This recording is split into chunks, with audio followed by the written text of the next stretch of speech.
Well, hello everyone. Good morning. It's great to be here at Clean Energy Week.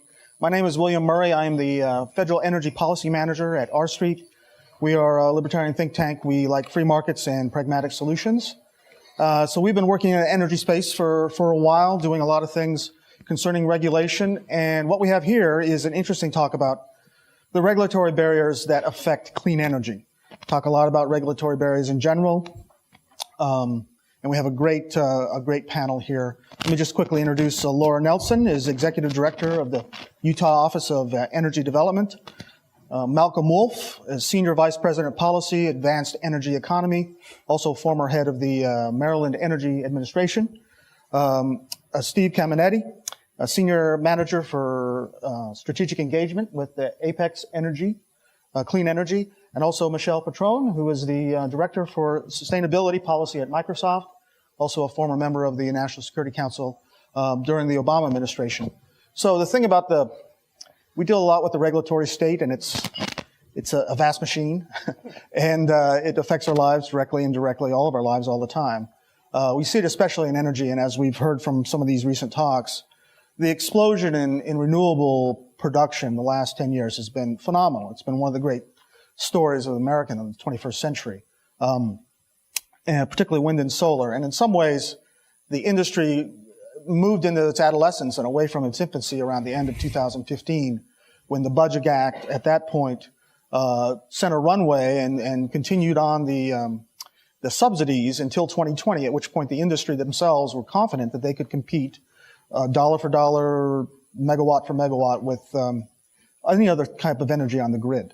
And that's a great win. It's a great thing for us to have arrived, but the problem becomes we have second order effects. We have a regulatory system that is essentially 20th century. It's not as conducive to clean energy as we would want. It's not a conspiracy. There are just natural monopolies, and it's expensive. We have, companies and people that are incumbents who don't want really new entrants. And and it was built in pre-digital age. And so we have a grid that we're having to decarbonize, decentralize, deregulate in some ways while we're using it. And in that way, it's not that much different than flying a plane and fixing the engine at the same time. But we are making progress. And one of the things that's interesting is that regulatory barriers have to do with political will at the state and at the federal government level. And so if I could just start with Laura and then continue on down, kind of set the scene. What are some of the regulatory challenges that clean energy that you're dealing with in your space, and how are we trying to attack it? Great. Bill, it's good to be with you here today, and all of you. I appreciate the opportunity. She just got here from minutes ago after changing her flight from Dulles to National, which when you're outside of D.C., it's like, does that make a difference? Yeah, it makes a difference. Well, I was flying to National, and then my flight was canceled. And so then I was flying to Dulles, but then I was able to make it here. So I am particularly grateful to be with all of you here today, and not to have made that trek in from Dulles. So thank you for the opportunity and for just delivering Clean Energy Week. Everyone here is to, I think, be complimented for pulling together this conversation. I think these are the kind of conversations that make things happen. So I want to just tell you a little bit about who I am and what we're doing in Utah. In addition to being the Executive Director of the Office of Energy Development, I also serve as the Governor's Energy Advisor. It's a big job, I think, but one that's well worth it. So I'm not a regulator. I have to address a lot of regulatory matters, but we have a great leader in Governor Herbert. I think you're going to hear from him shortly. And his thoughts are, we really have to plan. And so he has a strategic energy plan that has been in place since 2011. It is backed by a state energy policy, which has been in place since 2007. And this year, he released his Energy Action Plan to 2020, which does identify specific goals for clean energy, whether we're looking at advancing carbon capture and sequestration technologies, building infrastructure, looking at more energy efficiency, and of course, renewable energy deployment. You might have gathered from my remarks that we're what I like to refer to as an all-of-the-above state when it comes to our energy options. We don't want to limit the technology set. We believe that if you can produce things economically and cleanly, then we should, in fact, move in that direction and allow for the system to work, Bill, as you mentioned, based on best market principles. With that said, we also are in a state that is regulated for all intents and purposes with regard to power. So we have one single investor-owned utility that provides 83% of the power in the state of Utah. And I think this is something that folks can generally relate to. I was just at a conference in Detroit meeting with a number of energy officials from across the country. Regardless of the market parameters for your utilities, we continue to have this challenge of deploying energy efficiency and renewable energy options. Some of it has to do with planning, resource planning, and looking for those cost-effective options and how cost-effectiveness is determined, and the requirements of the Public Service Commission or Public Utility Commission, as the case may be, for that planning. And regulators are typically economic regulators. They're not environmental regulators. And so the consideration is always the impact on rates. So we have that rate consideration, which is very important. In that vein, it also limits innovation because in our state, and we're not alone in this, some states do allow some amount of this, but the utility really isn't allowed to receive a rate recovery for innovation. So if they're testing out new technologies, they don't get rate recovery for that. So that's just kind of on the utility regulatory front. And by way of mention, I used to be a utility regulator, so I have a little bit of background with that. But the other side of it is that if we're looking at the generation side and what are the options that we can choose, whether it's the regulated utility or the wholesale competition that we see happening around the fringes, there are challenges with land use.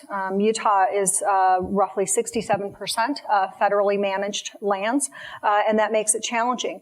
In the last couple of years, we've gone from roughly 1% renewable energy in our portfolio to almost 9% today.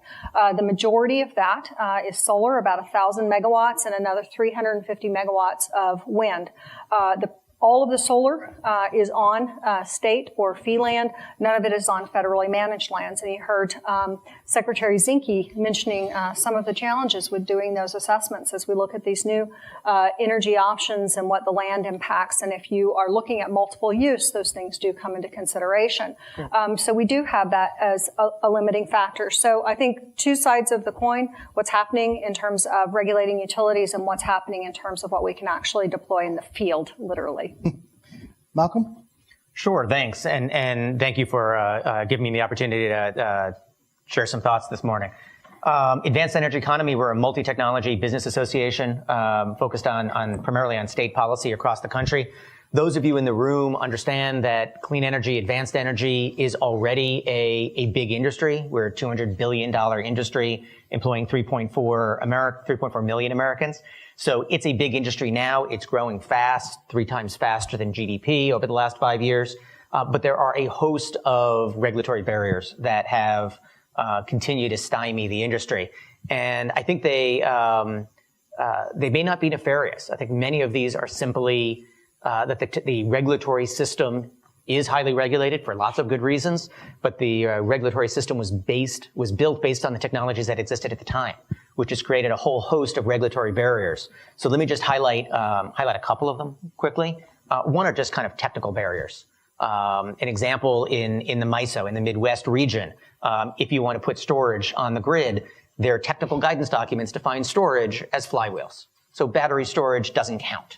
So you've got to knock down some of those regulatory barriers, which we've been battling with for about 5 years now. There's also legislative barriers. Ohio, for example, has a wind setback requirement that would allow you to put 1 wind turbine on an 80-acre parcel of land. Just kind of overly restrictive legislative barriers is a problem. There's some more fundamental problems as well. Think of the utility business model. I'll give an example of Con Ed in Brooklyn. They were able to modernize the grid, address load growth in Brooklyn now that it's hip and cool by spending $200 million on non-wire solutions instead of the $1 billion that it would have cost to upgrade the substation. It's a great win-win. Consumers pay a lot less, but think of it from Con Ed's perspective. They got their rate of return, their 10% rate of return on $200 million instead of the $1 billion they otherwise would have gotten. So there are some business model challenges we have to modernizing the grid. And the last barrier that I just want to throw out for your consideration is really a market barrier. In roughly half the country, you've got vertically integrated utilities, such as in Utah. If you're a customer, and I think Michelle may be able to speak to this further, if you're a customer wanting to do business in a vertically integrated state, and you find a supplier who's able to provide you the kind of power you want at the price you want, you can't buy it. You've got to go through the monopoly supplier. And if you try to negotiate that rate with the monopoly supplier, you're going to get a monopoly rate, not a competitive rate. So there are some structural market barriers as well. But we're incredibly excited that these technologies are now largely competitive, and we're talking about competing on a level playing field in the marketplace. Before we go to Steve, there are notepads, and if you want to write questions during the question and answer period, funnel them over to this table, and we will start to look at them. Steve. Thanks. Yes, Apex Clean Energy, we're a U.S.-based privately held company about 2 hours away in Charlottesville, Virginia. We have financed and developed about 5 gigawatts of renewable energy across the country. We manage about 1.5 of those gigawatts, and we've got about 14 gigawatts in our project pipeline, both wind and solar, primarily wind. From a policy regulatory front, we generally look at that in 2 buckets. One, how are we removing market barriers so we can enter into a marketplace in a state or region? And 2, how do we kind of just stay left alone because the market's working? And how are we kind of warding off policy threats? Typically, we see that at a state level. From the regulatory regime, there are kind of 3 critical issues for us: siting, and siting. And, you know, that is paramount for our industry. And so as we're looking at that, you know, Malcolm mentioned Ohio, you know, setback standards, whether it's from habitable structures or property lines, is a key variable as to where we're looking to develop. There have been military siting issues creating kind of arbitrary buffer zones around military installations where, for example, there have been threats in Texas where about 80% of the land in Texas would have been forbidden from renewable energy because of the buffer that they were trying to establish. Fortunately, weren't successful. Sound ordinances, those sorts of things. And even on the other spectrum, dealing with local governments and counties where there aren't any ordinances. So in essence, when we go into a community and look to develop, I heard the analogy, we're flying and building the plane at the same time. So how are we working together with the community to be proactive, set up a renewable energy ordinance that obviously allows for us to develop, but that is also protecting local elected officials and members of the community and trying to thread that balance. We also see, just in terms of citing renewable energy, opposition to projects growing. It's becoming more professional. It's starting to coordinate. It's receiving funding. We start to see opponents in one state show up in other states and present. And so, a lot of it is just kind of misinformation and one of the most important things for us is when we go into a community, it's an open dialogue, it's a transparent process, and it's really an education process and kind of going hand in glove with community officials who are making these decisions to bring this investment to the region. Michelle? Good morning, everyone. My name is Michelle Patron. I direct the sustainability work at Microsoft. And first, let me thank Crest for having this panel and inviting me to participate in it. It's a tremendous platform and great work that they do. So many of you know what Microsoft does, but you might be scratching your head to think, why is Microsoft here? Energy is a growing issue for our company, and it's important in 3 ways. 1, we are a growing customer. We're using more energy to power the data centers that make modern computing work. 2 is we are an owner and operator of assets, energy assets. So our data centers have storage, they have batteries, they have backup power, they have fuel cells that we want to make sure can be assets to the grid in terms of additional supply, additional clean energy sources, and reliability, frequency, support, all of the above. 3rd is we are a technology provider. And we have seen tremendous advances in cloud technologies and artificial intelligence that are being put to use for the grid to help with visibility and to help balance the grid and manage the grid. So this is a growing issue for our company. Let me talk about the consumer side of things. So just to understand the scale, how many of you in this room think that Microsoft consumes as much energy as a town? Raise your hand. Okay. How many of you think Microsoft consumes as much energy as a city? How many of you think that Microsoft consumes as much energy as a state? Well, you're right.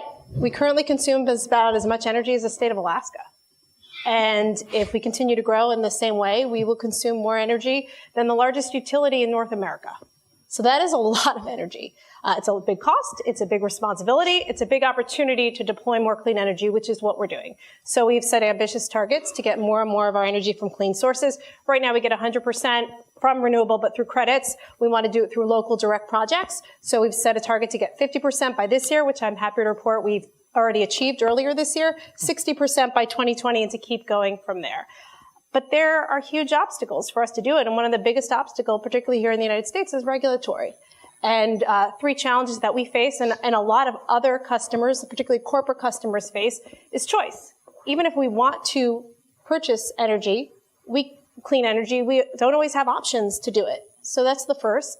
The second is cost. We heard some wonderful statistics from Secretary Zinke and Senator Murkowski about how much the energy costs and the input costs have come down. But in many markets, there's a disconnect between the wholesale prices that are low and the retail prices, which are high. And so a lot of customers, be they corporate customers, residential customers, can't take advantage of the cost improvements that we've seen. And the third obstacle has to do with being able to participate in the market. We've seen tremendous advances on things on the customer side of the meter. Behind the meter, you'll hear distributed energy resources across technology spaces. It could be solar panels. It could be storage. It could be electric vehicles. It could be fuel cells. It could be small natural gas, fast, quick start generators. But there's not the opportunity for them to participate in a way that they could really contribute to the grid in terms of clean energy sources, reliability, and resilience. And we need to figure out a way that we get regulation there, which addresses the visibility issues, addresses the reliability issues, but lets us unlock innovation. So let's start the questions with you, Michelle. So from a consumer's perspective, these barriers clearly exist. How are you working to remove them? So, as we all know, there are different markets. We have the wholesale market, which is overseen by FERC, and then we have the state markets, which are overseen by each of the states, by either legislature or in the regulatory. And I want to talk about three recent examples. The first is in Washington State, and in every state, you're going to have a different solution here because the utility structure is going to be different, the regulatory structure, and the political environment is going to be different, as well as the resource allocation. So Washington State, which is where Microsoft is based, we wanted to power our campus, which is really the size of a city, by 100% carbon-free energy. We wanted to do it very quick and wanted to do it in a cost-effective way. So we worked with our utility on a direct access contract. So we actually have left our utility and negotiated a way for us to go directly to the market to purchase our own electricity, continue to participate in the community programs and the resilience programs and the energy efficiency programs, and we paid an exit fee to do so, which is being refunded back to the customer. So the customer is kept whole in all of this, and we have the ability to choose our energy for Redmond. Just the last 2 weeks, you've seen an interesting dynamic in California, where the California legislature and then Governor Brown just approved an expansion of direct access program, which is allowing a broader set of customers also in California to go directly to their provider to decide what energy they want and at what cost they want to get it. And another interesting example is in Virginia, where over the last year you had legislation that was proposed at the state level to also expand the group of customers that are able to go directly to purchase electricity. So you see this happening in different ways. Interesting. Steve, you were talking a bit about some of the irony as we were speaking earlier about many of the states that have the biggest political will for renewables onto the grid are also those that have the toughest siting. And that's an irony, of course, but local control is is what it is, and you were mentioning places like New York. How do you fight? How is it going? Mixed results. Can you give some examples of a success? Yeah, there are certain states where obviously siting is a much more rigorous, challenging process than others. There are states where it's pretty seamless and development can occur pretty quickly. I think for us, the key is just predictability and stability. Knowing what the rules are going to be when we file a permit and an application, and knowing that those rules are still going to be in place 12, 18 months from construction is pretty important. What drives us bonkers is when either at a county level or at a state level, those rules change on us. That's costly. It delays construction. It delays, obviously, investment in those communities. So there's no kind of silver bullet in terms of what's best from a siting standpoint for at a local level or at a state level. In some areas, state level permitting works just fine. In others, it's challenging. In some other parts of the country, county level permitting is really challenging. In other parts, it's seamless. So again, like we wouldn't advocate for kind of a one size fits all approach. The key takeaway or the key message for us is we just need that level of certainty and predictability that when we're going to invest tens, sometimes hundreds of millions of dollars into a community that we know that those rules when we start are going to be those rules when we're ready to put a shovel in the ground. Malcolm, you talked recently about performance-based regulation. Explain how that is and how does it differ from the existing? Sure. The existing regulatory model that we've had for 100 years basically asks the utilities a prudency review. It asks, did you spend the prudent amount of money for what you paid for? If you're going to build a natural gas facility, did you pay the right amount? Did you pay the right amount for a substation? Performance-based regulation kind of turns that question on its head. Rather than sticking with the 100-year-old prudency review, let's ask the question, are we paying for what we want? Are we getting what we want? It's a more results-based outcome. So, for example, Hawaii just last week started the rulemaking to give a performance incentive for utilities that put more renewables on the grid. Let's let them earn a higher rate of return if they do that. Another example, how many of you still get Netflix DVDs mailed to you at home? Okay, nobody. That's not the way the world works, right? However, if you're a utility and you purchase something, you can get a rate of return on it. If you buy software as a service, it's considered an operating expense, and you can't get a rate of return on it. So Illinois, for example, has started a proceeding to try to change so you can use software as a service and consider it an operating expense as opposed to, a capital expense as opposed to an operating expense. So it's that kind of performance-based incentives. Let's align utility incentives to reflect the value state by state so they can earn a rate of return. Utilities spend over $100 billion of investment each year. Let's align it to achieve our public policy goals. Interesting. Yes. Yeah. Both Malcolm and Michelle, I think, hit an interesting point, which is customers can drive a lot of this change right now. And we're seeing it, across various states because at the end of the day, it's what, the customer demands are going to kind of change some of the utility behavior. And what we're seeing, particularly from the corporate community, and Microsoft is front and center on that, is just this huge transformation to kind of fundamentally change how they consume electricity. Even on the much smaller scale, consumers just want to be much more aware of where their, how their homes are being powered, just being smarter, more conscientious consumers. And I mean, one of the mechanisms that we see based off of kind of a lot from the corporate community, particularly in vertically integrated markets, are these green tariff programs, which create more opportunities for eligible customers to procure renewable energy. I know Utah's got an effective program, Puget Sound, and Washington's got an overprescribed program. And, we're starting to, I think since February of 2017, I think there have been 20 new tariffs across utility markets. And at the end of the day, it's customers that are driving that change. Interesting. Laura, so you talked about the big jump from 1% renewable to 9% renewable in Utah, and also some of the other problems concerning your siting on federal land. Is there a risk that that number may be constrained in the future because the best available BLM land or Forest Service land just could not be available? Yeah, I think that that is absolutely a constraint. And one of the reasons is because where you locate the resource is important because you need access to transmission. We've got probably another 2,000 megawatts of solar that are in the queue now being evaluated for transmission capacity.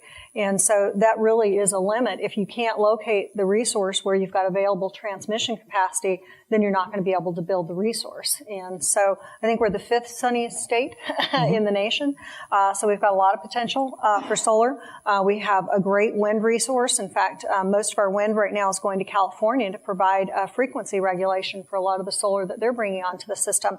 So I think access is really critical so that we can maximize the advantage of the greatest machine that man has ever built, which is connecting large generation facilities like solar and wind, which still are very economic and becoming increasingly economic, as you heard from both the Secretary and Senator Murkowski, with declining cost. And so if we're going to take advantage of this grand machine, we really need to have those locational aspects resolved. Yeah. So if there are questions available from the audience, please do hand them this direction if you can. And but Michelle, the California issue is so interesting, and you talked about it. It does affect you. Obviously, you have big expenses in California. They seem to be for electricity policy. They kind of do the good, bad, and ugly all at the same time. But one of the things, tell us more about the legislation that was just signed and how it could actually affect people in choice and clean energy. Well, the legislation that was signed in California, so several years ago, they set in place a program that customers up to 4,000 gigawatt hours per year could subscribe to negotiate directly with a utility or a provider to provide electricity, and it had been oversubscribed for many years, and they had tried several times in the legislature to get it through, and then this year they upped the cap to I think 9,000 and something, 9,500 gigawatt hours, and then they also set in place a project for the CPUC, the California Public Utility Commission, to actually look at this more broadly and see how the project does move forward. I do want to applaud. We've been focusing a lot on regulation here. Microsoft, it's not just about Microsoft buying electricity. We can get to 100% clean energy, 100% zero carbon energy, and it's still not going to really move the needle on the sector or what we need to do for climate change. But we're really focused on enabling and empowering others to do more. And if it's other buyers or if it's on the grid. So I just want to kind of quickly talk about two projects that we recently had. One is in Virginia, where we just announced the largest corporate solar deal. It's a 500 megawatt, let that sink in, 500 megawatt solar project in Virginia. We are the anchor tenant, taking 360 megawatts of that. It's the first, it's the largest solar project outside of California, and likely double the existing capacity of solar in Virginia. And by us going in as an anchor tenant and taking a lot of the risk, we've allowed smaller companies to come in who don't have the 15, 16 person procurement office, who have no procurement office, to come in and to buy it in small chunks if it's in a megawatt or 5 megawatts chunks. The other is our storage project. So we have, when you build a data center, you can think about it as being a power plant with servers attached. For every megawatt that we pull from the grid, we have a megawatt of batteries and a megawatt of backup gen. That if anything ever happens to power, your data center continues to run, your cloud continues to operate, you guys have all the services that you need. But instead of just using a standalone battery, can we actually use a storage? So we have a storage battery that right now is interacting with PJM grid, taking the signal, giving back. It's able to, to protect our load, to back up our load. It's also able to provide additional electricity to the grid. It's also able to provide frequency regulation to what's happening in Virginia. So there's so much innovation that is happening in this sector that we can all really think about our assets and our role, not just about producing or consuming, but the whole spectrum. Wow. So clearly there is some commercial will on the part of the business community, but we have to get towards the issue of political will. And I guess if each of you could talk about some good things or some bad things that you're seeing? And I mean, seriously, in the next 2 or 5 years, we are going to have to see some real changes at the state and probably the federal level. They're two different animals, of course. How do you see things going? We'll start with you, Bob. Yeah, so thank you so much. That's a great question. It takes time for change to occur. Utah actually passed legislation a few years ago that allowed for tariffs to be created so that customers can make a choice to buy from another provider. And what this does is it puts the utility in a situation where they have to compete for that customer. Maybe it's a little clunky, but we are seeing some traction. For example, the University of Utah was able to successfully negotiate to bring geothermal energy in from Nevada, coupled with some solar provided by the utility to meet their sustainability goals. So the tariffs are really starting to play a part in creating that competitive space. And Michelle is absolutely right. Consumers are driving a lot of this. Consumers want more energy efficiency. They want to see less use of energy overall. So in 2016, we had legislation that passed that allowed for the utility to in fact amortize energy efficiency. And so we're seeing changes that are occurring. I think states can play a really important role if we're talking about that side in terms of driving regulatory change, even if it's looking at more performance-based exercises. I think at the states we can really, as I call it, lead from behind, if you will, and create, I think, really a wave of what can happen nationally. When it comes to land use policy, that is something really I think we've got to work with our federal partners and looking for getting unstuck in terms of permitting and citing those resources. Unstuck. So we're running short on time. I really would like to get to a question or two. The three of you answer how to get unstuck in 30 seconds. My 30-second answer is let technology innovation lead the way. We're no longer talking about mandates or subsidies in this conversation. We're talking about market competitiveness. And if we can get rid of these regulatory barriers, improve competitiveness, let these technologies compete, we're going to get there. Also, just at the local level, I think it's absolutely critical as developers to be proactive. Historically, there used to be a tendency to kind of fly under the radar as long as possible because you didn't know what competition was also trying to secure land leases. That no longer works. And it is being as forward, educating the members of the community, kind of building that support, thinking about projects almost like individual campaigns, then it creates the political will. More of these forums and education and just being able to show that there's more than one perspective on energy and really showing how all of the actors participate. Interesting. We have some very interesting questions from the audience. I don't know if we'll be able to get to them all, but I want to throw one out there. How do you see the role of community choice aggregation as a business model in fostering the development of clean energy and local economic development? One of you want to answer that? Community choice aggregation? I'll take a stab at it. So community choice aggregation has really taken off in California in particular. Every locality, it seems, is creating their own utility to do this. To me, it's not entirely clear at the end of the day how that is different from your usual utility, other than that they have the community's doing it to address a certain issue, whatever that is. It used to be renewables, now maybe it's low cost. I think it's still to be determined whether that's going to actually provide results that are very different. Other than the fact that it is like a local government taking control, so it's a little bit more small d democratic. And I would just add to that, though. I mean, Steve mentioned the importance of certainty. And, one of the things that we're watching this carefully, our utility does, and our model currently provides a lot of certainty around rates. We have incredibly affordable energy in Utah, and you have, service provider that if you have an issue is there when you call. And so these are very new, evolving constructs, if you will. And so I think there's still a lot to be determined with regard to risk. We participate actually in community aggregation with our Microsoft Silicon Valley campus as well as LinkedIn's campus.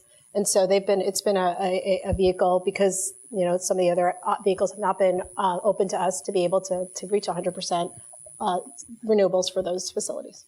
Great. One last question before we have to leave. I'll throw it out there. It's a broad one. Is there a bright future for community renewables and microgrids? What do we think? Yay or nay? I think there's a bright future for microgrids, and I think they're going to be an important part of resilience going forward. Yeah. Well, I guess we are out of time for now, but there's a big more events and more speakers, great speakers coming along. Cress, thank you so much for delivering this great, the high utility of this conversation is really going to move us forward in getting some of these barriers broken, so to speak. So thank you very much for your time.